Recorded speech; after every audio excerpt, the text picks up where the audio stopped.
Quite a few different ways. We did an audit on our telephone lines to make sure we're paying for what we use.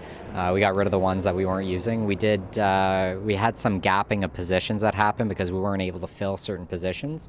And fuel was lower last year, so there's a couple different things that happened. So yeah. And you're still saying that all the services were complete and some projects were done as well, maintaining the surplus? Yeah, so that's just the operating surplus. On the capital side, on the capital project side, we got 43 projects done, and we had a surplus of 1.3 million. It was almost 1.4 million. So yeah, like everyone was really focused this year, which was great.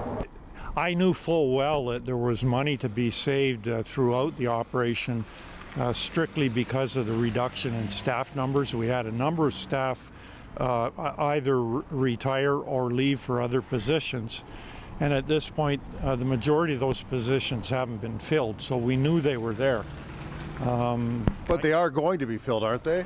Well, you know what? This is a decision that will, I'm sure, will come before council. You know, I'm not so sure that some of them need to be filled, and I think my fellow councillors, a number of them are of the same vein. You know, can we figure out how to reduce our labor costs?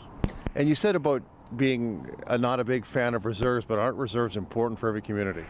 Well, they are to a certain part, Greg, but you know what you have to be careful of is, you know, in an operating year, you're not budgeting for reserves, and that's when you start to see larger numbers at the end of the year that weren't really projected at the time that we did the budget.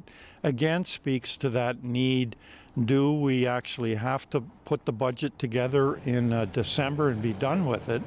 Or should we be waiting for year-end results, usually at this time of year, so that you can figure out just exactly how your budget's going to work in the following year?